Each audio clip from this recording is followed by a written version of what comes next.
I truly hate playing Burnley Football Club. There always seems to be something that goes wrong when we play Burnley. Think about, especially in recent times, think about when we go up 2019, the first time we play them. We lose a 2-0 lead in the last 10 minutes of the game, and it's a very frustrating performance considering we knew we were in a relegation battle then. Then we play him New Year's Day and get the win, 2-1.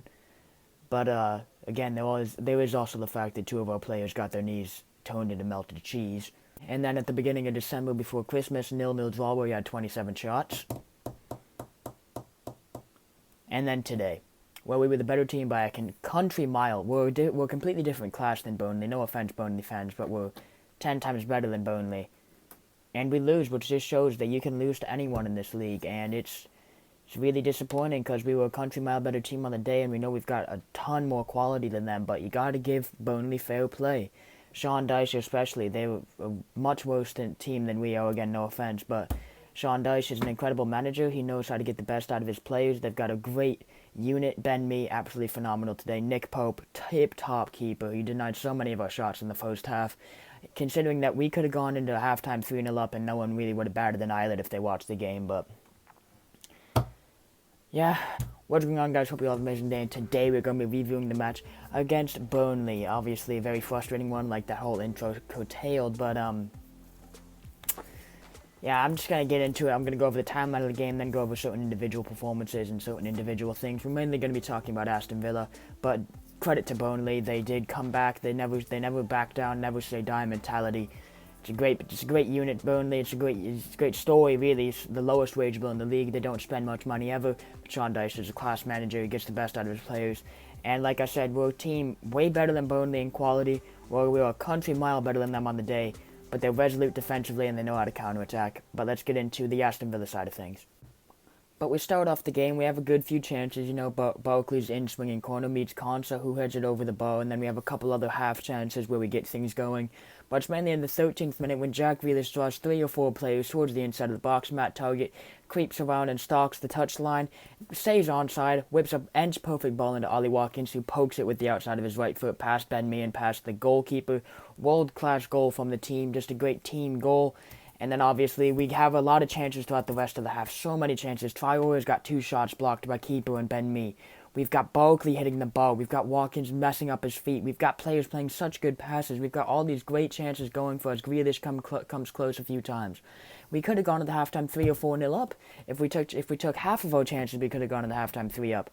But we go into halftime 1-0 up, and you always know there's a danger because Burnley, they're never going to give up, and that's where you got to give credit to Burnley. They never give up. They always think they're in the game, and they always make sure that they are in the game. They defend resolutely, and they can counterattack teams. They use their players very well. The likes of Chris Wood were very good today. Obviously, that late goal did it for him. This Dwight McNeil goal I'll get on to, but then we come out in the second half, and we come out flat. Burnley come out on top. It's just such poor from Villa. We come out second half and we're firing, but just wasn't it. Burnley were completely the better team at the start of the second half, to be fair to them. And they get a corner. Douglas Luiz is trying to milk 3 players. Tyrone Mings is about 6'5" and can't meet the ball, and Ben Mee jumps over him and heads it in with a brilliant finish. Burnley are dangerous on the set piece. So why do we have Douglas Luiz? Douglas Luiz is not a very big guy. Why do we have him milking 3 big, hard-hitting British center halves, right backs? All these guys, Ben Mee, James Tarkowski, Eric Peters. These are all lads that can hit it in off the head. Why do we have Douglas Luiz milking all 3 of them? There's just no communication, and you can see everyone slap their heads in frustration. And then obviously we have some great play, some great combination build-up. Grealish plays into Douglas Luiz, who hits a volleyed cross into the feet of Jack Grealish, who slices at it with his feet and puts it into the back of the net with a beautiful kind of slide tackle volley finish almost. And then as soon after that, we get Burnley on the counter-attack. They do well. They switch it out to McNeil, who fizzes in a low, hard-driven cross. Nobody gets on the end of it, not a Burnley player, not a Villa player. We lunge at it, but Martinez is rightly expecting his players to get on the end of that. We should be in position. I don't blame Martinez for that goal at all. And he just doesn't expect it, fizzles into the bottom right corner. Where's the defense? Like, seriously, Matt Targett, surely he's got to be dropping in there. I know our centre-backs should still be getting that, but Matt Targett, you've got to be dropping in there to cover your man, get goal side of him. What's going on? But then the third goal, everybody in the stadium, everybody watching that broadcast was completely shocked when Dwight McNeil fizzed in a nice in-swinging cross and then Chris Wood meets it, and it's a beautiful header. I mean, Martinez gets close to it, but realistically, there's not many people saving that. It goes off the inside of the post, and it's in. They sit back, they do what they do best. They Burnley it in a way. They Sean Dyche football it, and they get the win. Very frustrating. One of the most frustrating performances I've seen this season. This is up there with the likes of West Ham and Brighton. Probably Burnley that played them when we played them the first time as well, but at least then we came away with something. And I know Turf Moor is a hard place to go, and Burnley are very good at home, and they've been on very good form. This is their third win in 4 in all competitions, beating Liverpool, us obviously, and Fulham midweek in the Cup. But we controlled every bit of that game besides the start of the second half, and it's just very frustrating that we didn't walk away with anything from that game.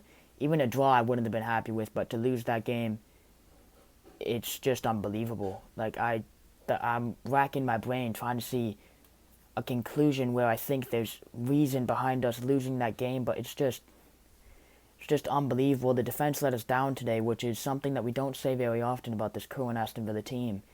But they didn't have too many clear-cut chances, and they scored their goals in quick succession. And it's not very characteristic of us. We don't seem to shut down, but something seemed to click in our defense that we went into panic mode somehow. And I'm still just racking my brain trying to figure out a way to think that there's some sort of valid, oh, that could have happened, way that we lose that game. But there's just no way we lose that game. It's still hard to imagine us getting the draw from that game. But we're left to rue missed chances, and I'm going to cover some individual performances now. It's just so frustrating. But the first player I've got to cover is Captain Fantastic Jack Grealish. Oozes quality, breathes class. What a performance it was from Jack Grealish. He took players on so well, didn't deserve to be on the losing team today. I honestly don't think Aston Villa deserved to be the losing team, but I already covered that, and let's just let that go. But he took players on so well. He made some great passes. His pass rate was always on. He almost scored one of the goals of the season when he came from his own corner flag, and he drove past 3 players, was flicking the ball over Burnley players for fun. Almost Diego Maradona-esque, Heung-min Son-esque from last season when he ironically did it against Burnley as well. Burnley would love to just concede wonder solo goals. And obviously set up Matt Targett for the Watkins goal when he drew those 4 players in. And Matt Targett whipped in that beautiful cross, and Watkins poked it past the keeper. And then obviously scored the second goal for us when Douglas Luiz, he played a 1-2 with Douglas Luiz, played it back to Doug, and Doug fizzed in across, and he sliced at it and put it in the back of the net with a beautiful finish. Absolute class today from Jack Grealish. Doesn't deserve to be on the losing team. Again, I don't think we deserve to be a losing team. But yeah, absolute brilliant performance from Jack, just showing what a player he is and why we value him in excess of £100 million. Ollie Watkins was back amongst the goals once again, which shows he's really in a rich vein of confidence ever since scoring last week against Newcastle as well. It was another well-taken finish. He's in the right place at the right time, Ollie Watkins. He always is. You can't give him that kind of space in the 6-yard box. Even when Ben Mee's right behind him, he goes in front of him, pokes it past Nick Pope, a top-class goalkeeper. He always finds the space. He's always making the right runs, and he could have had 2 goals before halftime, but he bundled the ball a little bit with his feet. But what a performance it was from Ollie Watkins. I think it was great today. His passing ability is just so immense. He's got such firm passes. He always keeps the ball on the ground. He doesn't miss cue passes. He knows when to combination play. He knows when to take players on, and he knows when to take shots as well. That's what I love about Ollie Watkins. He's always willing to let it go, and that's what I love to see. Another player who was absolutely brilliant today and one of our best performers in recent weeks, besides Jack Grealish, of course. Jack Grealish is just up here.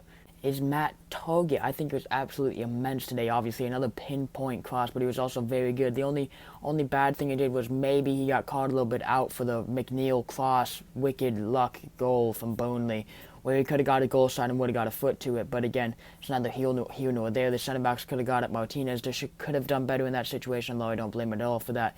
It was just a whole miscommunication and a terrible goal to concede because it was not intentional, of course. But he was absolutely immense today. Well done, Matt Targett.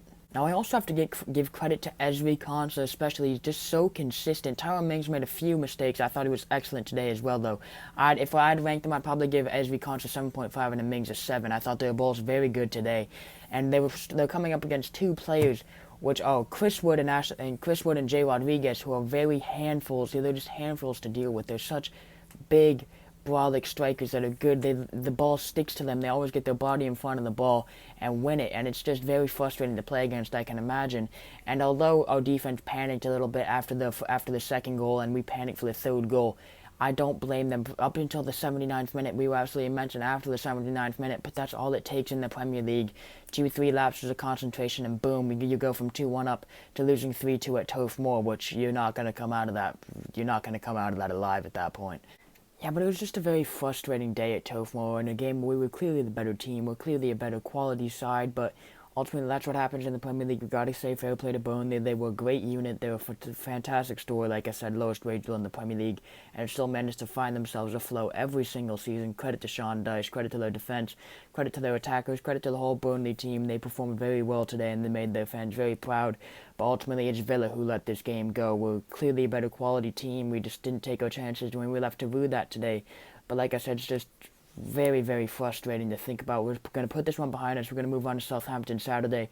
But I have to thank you guys so much for watching. I really do appreciate it. I hope you all enjoyed the video. Make sure to leave a like and subscribe to the channel if you did as well. And remember, up the Villa. See you guys next time. Peace.